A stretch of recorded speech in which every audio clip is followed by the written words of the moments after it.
ठीक, तो 24 घंटे में कितनी बार बनी? 22 बार। तो विपरीत अवस्था समझ में आई। अब देखो, एक हमारी होती है संरेखीय अवस्था। संरेखीय अवस्था देखो क्या होती है, हेडिंग डालो, संरेखी अवस्था। संरेखीय अवस्था क्या होती है? इसमें जो हमारी संपाती अवस्था होती है और विपरीत अवस्था होती है, दोनों, इसमें दोनों का केस क्या होता है? इसी में संपाती होती है और प्लस क्या होता है? विपरीत। यानी कि अगर जब ये दोनों कंडीशन होंगी तो वो हमारी क्या होगी? संरेखीय अवस्था। ठीक, यानी कि इसमें संपाती भी होना चाहिए और विपरीत भी होना चाहिए।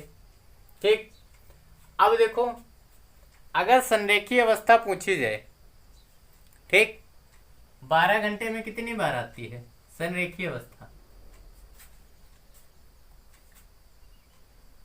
हमने देखो संपातिक कंडीशन बताई थी, विपरीत की बताई थी। अब अगर संरेखी की पूछी जाए तो 12 घंटे में कितनी बार आएगी? पहले बताओ, संपाति में 12 घंटे में कितनी बार बन रही थी? संपाति में 11 बार। और विपरीत में? विपरीत में भी 11 बार। 11 बार।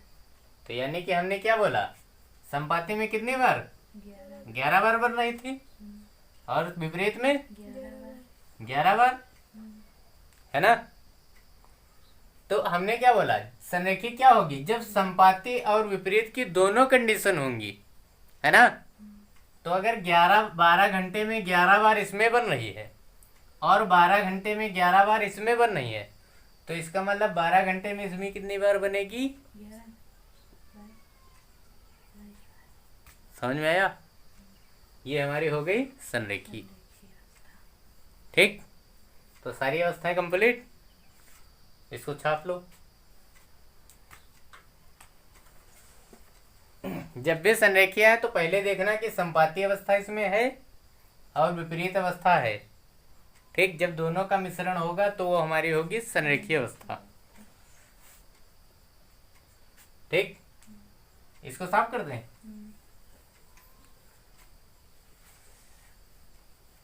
अभी जितने हैं जितने सारे हैं, पहले कंडीशन देखो, उसके बाद में सवाल। ठीक, अगर देखो, अगर सवाल हमारा पूछा जाए कि अगर कोई सवाल है, मान लिया कोई हमारी घड़ी है, ठीक, अगर उसमें सवाल अगर आ जाए कि अगर हम इसको जल में देखेंगे तो हमारा टाइम क्या होगा, ठीक, यानी कि जो हमारे जल प्रतिबिंब के सवाल आते हैं उसमें देखो क्या यूज होता है, लिखो, जल प्रतिबिंब के लिए।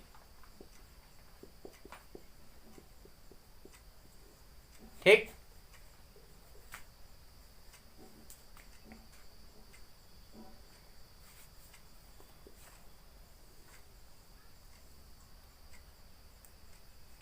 ठीक, अगर 5 से कम हो, मान लिया अगर टाइम अगर 5 से कम है, ठीक, देखो अगर टाइम हमारा क्या होगा, 5 से कम, ठीक, तो क्या करोगे, 5:30 में घटाओगे, क्या करोगे, 5:30, ठीक, या 5:90, ठीक। और अगर मान लिया 5 से ज्यादा है, ये भी तो हो सकता है टाइम 5 से ज्यादा हो, है ना, टाइम अगर 5 से ज्यादा है तो क्या करोगे, फिर 17:30 से क्या करेंगे, 17:30 से घटाएंगे, ठीक, या फिर 17:90, ठीक। जैसे एक सवाल लिखो, एक घड़ी का वास्तविक समय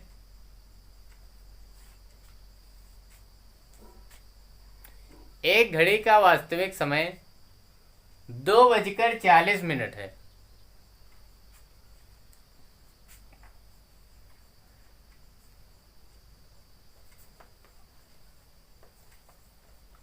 2:40 है। अगर इसको अगर हम जल के प्रतिबिंब में देखें, ठीक, तो हमारा टाइम क्या होगा?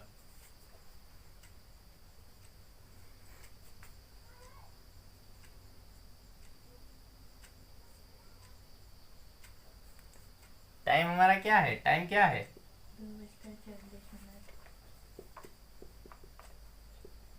2:40।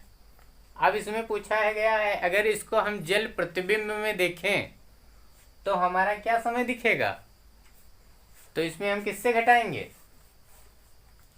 अब देखो 5:30 में हम घटा सकते हैं? नहीं। इसका मतलब ये क्या हुआ? 30 मिनट से ज्यादा है। अगर 30 मिनट से ज्यादा है तो किस में घटाएंगे? 5:90 में।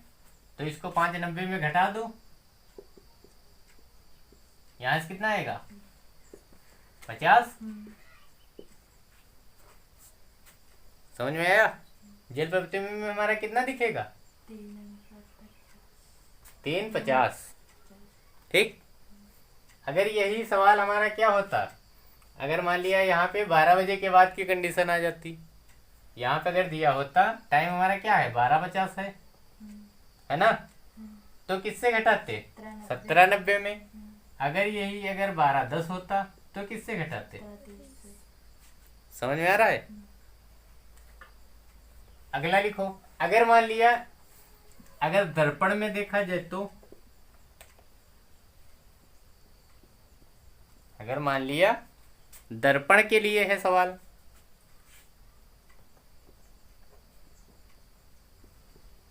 ठीक, तो किसमें घटाएंगे?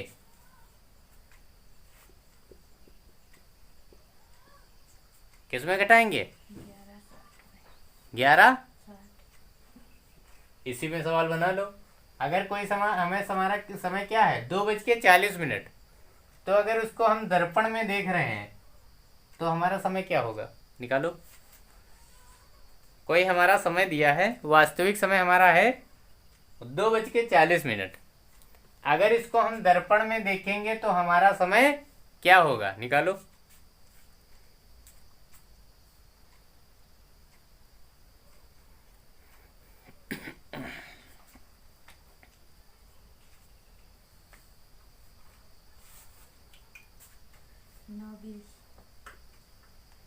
कितना आया? समझ में आए? ये सवाल समझ में आ रहे हैं? नोट कर लो, ये सारी कंडीशन है। उसके बाद में सवाल करो। अब सारी जितनी भी कंडीशन थी सारी खत्म हो चुकी।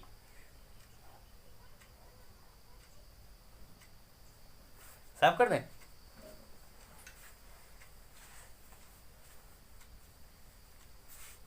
अब देखो सवाल, एक सवाल लिखो। एक घड़ी का वास्तविक समय, एक घड़ी का वास्तविक समय 4:40 हो रहा है।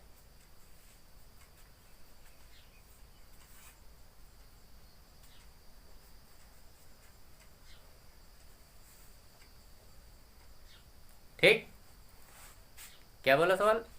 एक घड़ी का समय 4:40 हो रहा है। अगर इस समय को 8वें दर्पण में देखा जाए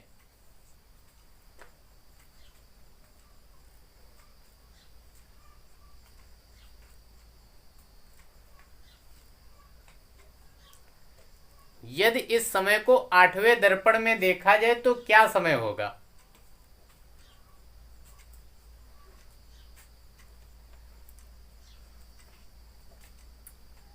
क्या समय होगा?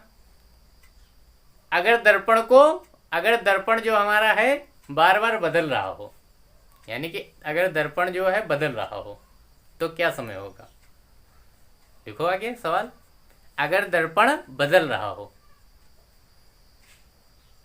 अगर दर्पण लगातार बदल रहा हो,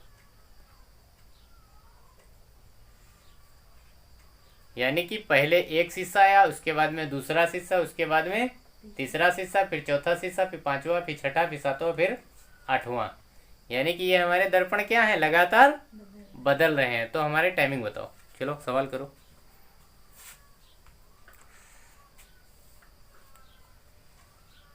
पहले देखो दर्पण लिख लो, कितने हैं? 1 2 3 4 5 6 7 8। 8 ही तो है दर्पण। लिख लो 8 दर्पण।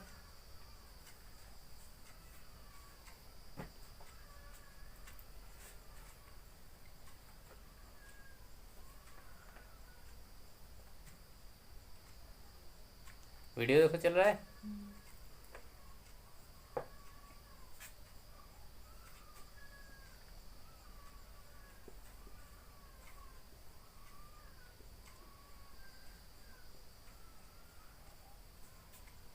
ये देखो पूरा आ रहा है वहां तक। अब टाइमिंग देखो क्या दिया गया है। टाइमिंग क्या है? 4:40। टाइमिंग हमारी क्या है? 4:40। ठीक। तो हमने क्या बोला, जब दर्पण हमारा बदलेगा तो दर्पण में किससे घटाएंगे? 11:60। इस 11:60। घटाओ 11:60 में इसको घटाओ, कितना आएगा? 7:20 आएगा,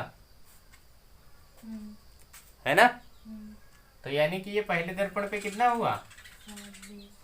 7:20, है ना? देखना, समझना उल। फिर सवाल में क्या बोला गया? अगर दर्पण लगातार बदल रहा हो, है ना? यानी कि पहले पे हमारा क्या हुआ? 7:20, लेकिन दूसरे पे क्या होगा? फिर बदल के क्या आएगा? दर्पण बदल रहा है ना, तो पहले पे हमारा क्या हुआ? 7:20, लेकिन फिर दर्पण बदल गया, कितना आ गया? 4:20। ये 4:40 हो गया ना, है ना? 4:20 दिए ही कहाँ है? सवाल में दिया है 4:40। तो पहले हमारा कितना हुआ? 7:20, लेकिन दोबारा क्या हो गया? 4:40। फिर तीसरे में क्या हुआ? 7:20। फिर चौथे में क्या हो गया? 11:40। 4:40। फिर तीसरे में क्या हुआ? 7:20। फिर इसमें क्या हो गया? 4:40। फिर इसमें क्या हुआ? 7:20। ये चीज समझ में आई कि नहीं आई? है ना? हमने दर्पण के लिए फार्मूला बताया, 11:60 से घटाना है ना? फिर 11:60 से अगर घटाया तो क्या आया? 7:20। 7:20 आया। फिर सवाल में क्या बोला है? दर्पण जो है हमारा क्या हो रहा है? लगातार बदल रहा है। अगर लगातार बदल रहा है तो इसका मतलब क्या है? पहले देखो ये बदला, है ना? फिर उसके बाद में, फिर उसके बाद में, है ना? बदल रहे हैं कि नहीं? तो देखो अब कंडीशन देखो। अब अगर ये बदल रहे हैं, अब क्या बोला गया सवाल में? 8वें दर्पण में देखा जाए।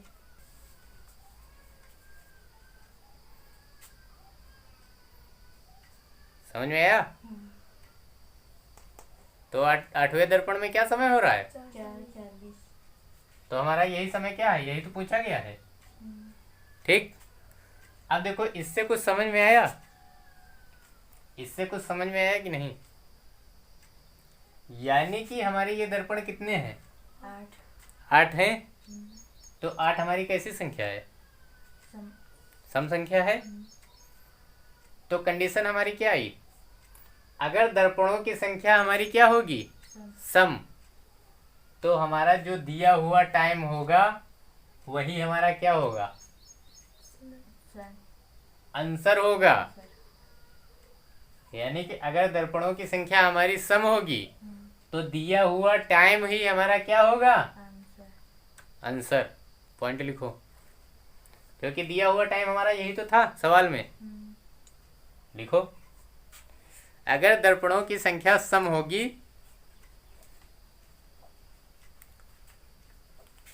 तो दिया हुआ टाइम ही हमारा क्या होगा? आंसर होगा।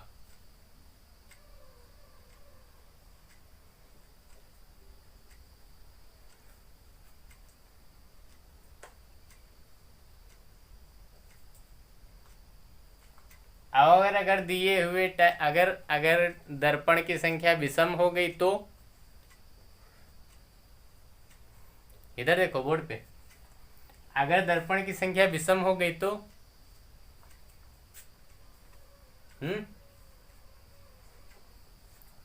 तो हमारी दूसरा प्रतिबिंब ही हमारा क्या होगा, आंसर होगा। ठीक, लिखो।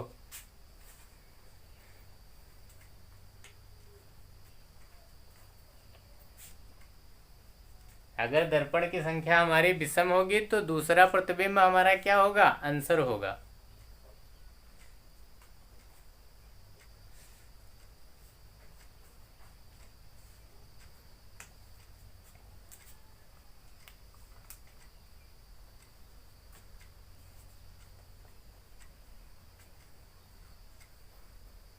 ठीक, सवाल समझ में आया?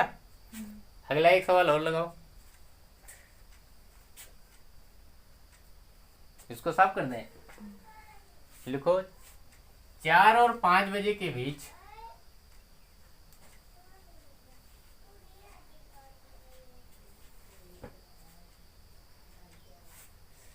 4 और 5 बजे के बीच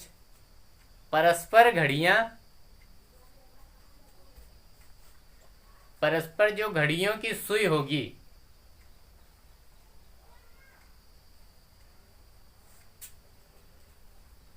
ठीक, कितनी बार 2 डिग्री का कोण बनाएंगी?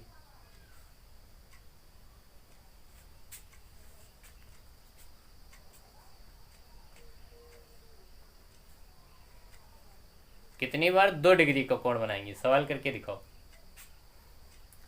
आज इस क्लास का लास्ट सवाल, हल करो।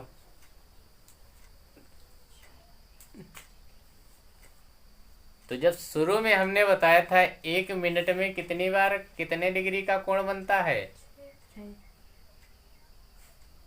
1 मिनट में कितनी बार? 6 डिग्री का, है ना? और अगर देखो 1 मिनट में 6 डिग्री है, इसका मतलब 6 डिग्री हमारा क्या होगा 1 मिनट में? दोनों बराबर ही तो हैं। तो अगर यहाँ पे पूछा जाए 1 डिग्री का, है ना, तो कितना होगा? नहीं समझ में आया? अगर 1 डिग्री का कोण कितना होगा? 1/, अब यही कितना पूछा गया है? 4 और 5 बजे के बीच कितने डिग्री का पूछा गया है? 2 डिग्री का। 2 डिग्री का। तो देखो 2 डिग्री का, है ना? देखो 1 डिग्री में कितना? 1/6 और 2 डिग्री में 2/6। इसका मतलब कितना आया? 1/3 1/3 मिनट। अब क्या होगा? अब क्या होगा?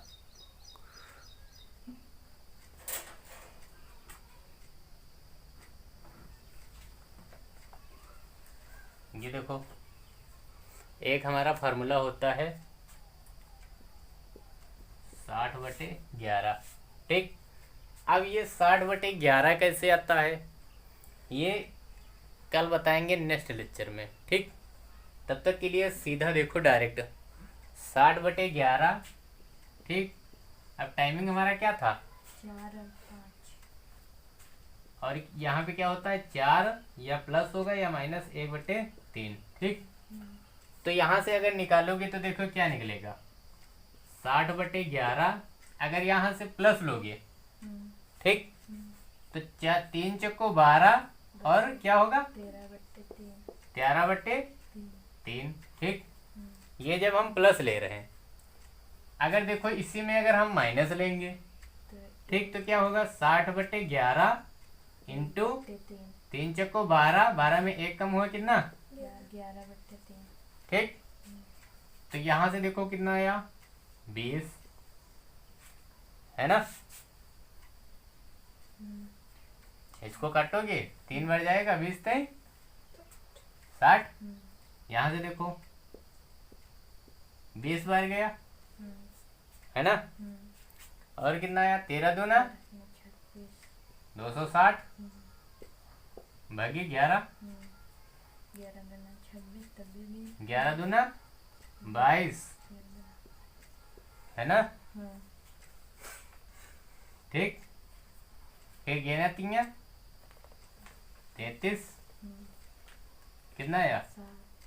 7 पॉइंट में, फिर कितना आएगा? 23.66 समथिंग आएगा कि नहीं? ठीक, ये हमारा आंसर होगा। समझ में आया? नोट करो।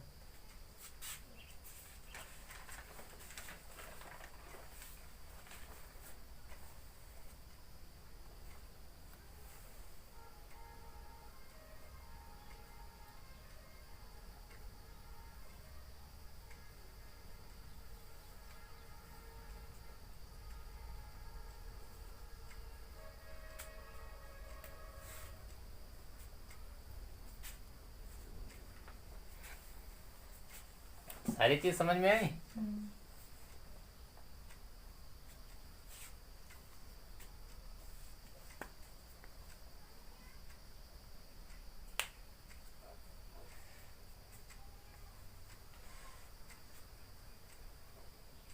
हो गया? तो आज के लिए इतना ही। तो क्लास कैसी रही आज की?